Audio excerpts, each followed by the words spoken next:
Check out these photos. These are night photography motion blur photos. Some of the most fun you can have with photography and an incredible way to learn. I've always loved night photography because it gives such fun, spectacular, unexpected results. And it's actually fairly easy to do nowadays with digital. When I was first learning with film and slides, you would read up on night photography, you'd set your camera in the way you hoped it would work, you'd go out, you'd take photos, and it wasn't until you got the pictures back a week later or a couple days later, you saw what you did. Hopefully you recorded what you had done on a piece of paper so you could compare and go out and experiment differently the next time. With digital, it's a completely different game. You immediately see the results of what you're doing and you can modify out in the field. I think learning night photography is such a great way to learn photography. It's fun. You shouldn't learn night photography with the idea of going out and just immediately doing night photography. Think of it as a path to learning. I'm going to teach you a little bit here about how to do motion blur night photography. And the first thing you need to know is how to control certain settings on your camera. Auto mode is really great for lots of types of photography, but in this case, you need to take your camera off auto mode and learn a few things. And if you don't know how to set these on your camera, it's the perfect opportunity. There's lots of YouTube videos about your particular camera. There are great websites that teach you. And even nowadays, ChatGPT and Gemini, if you ask it questions about the specific model of your camera, it will tell you how to do things. So, what do you want to learn in your camera? You want to take it off of manual mode, and you want to learn how to control three basic settings on your camera: the ISO, the aperture, and the shutter speed. Once you've learned how to control those and adjust them on your camera, there's a few other little things to do. If your camera has an automatic flash that seems to turn on when you don't want it to, you want to learn how to tell it to turn off the flash completely while you're doing this. While you're at that, probably in a similar menu, there's probably two other functions you should adjust. One is the autofocus assist light. This is a little light you'll notice when you push the shutter button in your camera and it's in autofocus mode. That light goes on for a moment. It's trying to illuminate the subject you're focusing on. Not generally that useful and will be completely useless at night. And even better at night, you're going to set your camera to manual focus. So learn how to turn off the autofocus adjust light, and at the same time, find the sound settings and turn off the focus confirm. This is a little chirp your camera makes when it focuses on something. You'll particularly notice this at some weddings when people have their camera out and they go to take a picture and it's continually chirping while the ceremony is going on.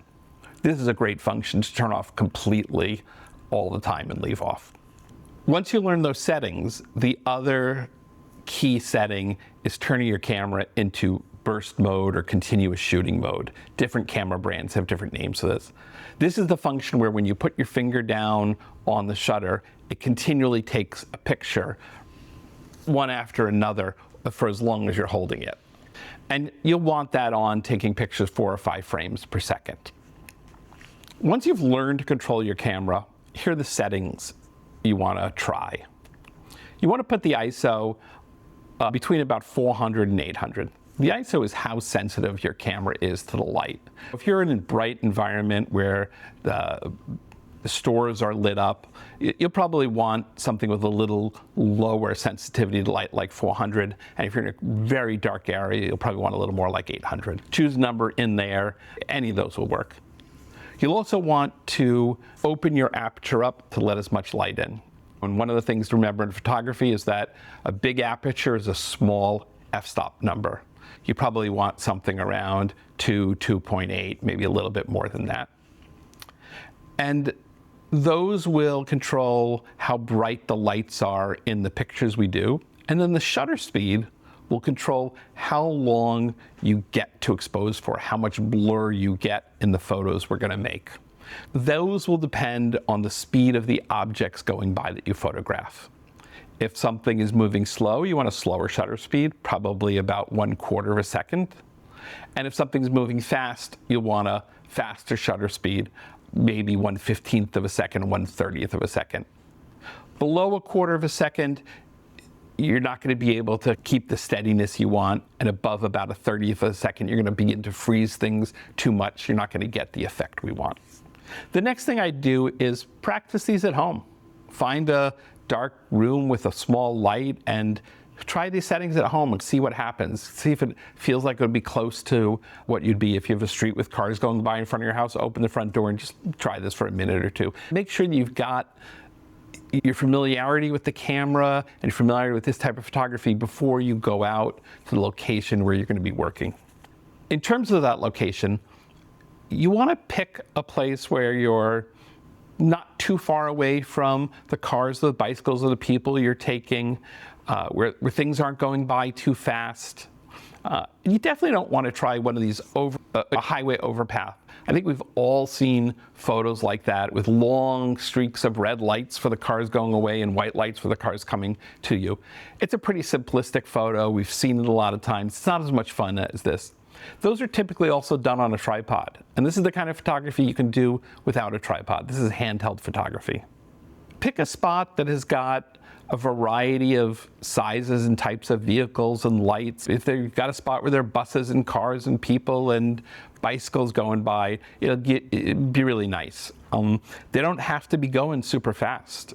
Going at a pedestrian's pace or a little bit faster will be just perfect for this. And obviously make sure that place is a place you're comfortable being with your camera at night. Or bring a friend, but this can just be a downtown business district or entrance to a shopping mall or something. So head out there with these settings, and then what you're going to want to do is, as a car passes by, you want to pan the camera with that car. That's going to keep the camera in relatively the same spot in your frame, so it will be sharp and in focus, or relatively sharp and in focus. And because you've moved the camera, the background has moved relative to the camera, the background will be blurred. So you will find the subject you want to take a picture of, you will look through, and you will move your camera with that subject. Now, the real key is that you want to begin to move the camera before you want to take a picture and keep moving it afterwards. Never been that great an athlete, but of course I was in Little League when I was a kid, and the coaches always said, follow through on your batting, and I never knew what that meant or could do it. Now doing photography, I really understand that and see the value of it. And I'll show you what I mean. You want to look for the subject that's coming, you're going to want to photograph, and begin to follow it so that you can get the speed of that object before you take the picture. If you try to just take a picture at the moment that subject is where it is, you're not going to be panning and moving. What this does is it allows you to get up to speed to figure out the speed of that camera. And you'll take pictures in the middle.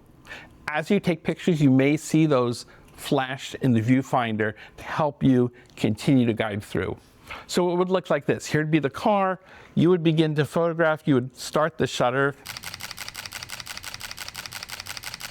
And then even after you think it's gone by the spot where the best photographs are, you'll keep it going for a little bit. So again, it looks like this. You'll begin panning with the subject, take the picture, and keep panning afterwards. This will result in a lot of photos. I took about 350 photos in about 40 minutes, and it was about 35 different setups. And I think a lot like we talked about for fireworks photography, night blur photography is a little bit of luck, but you make your own luck. The more photos you take, the more luck you'll have. What you'll then want to do is when you get home, you want to look at these photos, and you want to use a program like Lightroom or another program which will show you what camera settings you had, so that you can see if you change those settings during the night, if you made your exposures longer or shorter, which ones work best for you. Was the 1/4 second setting right for the pedestrian walking, or was the 1/30th of a second great for the motorcycle speeding by? Did you increase the sensitivity when you went to a darker area? And you'll really want to note what you did so that the next time you go out, you can do it a little bit differently. Again, the real value of this is not just doing night photography, it's learning night photography, and it's learning photography through learning night photography. So many times we read a photo book or an article and it tells you how to do photography, and it's as if reading that, using those settings and going out and doing it will instantly let you do that successfully. But really, learning photography is about experimenting, practicing, learning, relearning, experimenting again, and practicing again. And night photography is such a fun way to go do that. And it really will teach you things like how cameras deal with light. So I hope you have a great place where you can go and experiment with night photography, and we'll give this a try. I'd love to hear about how you did.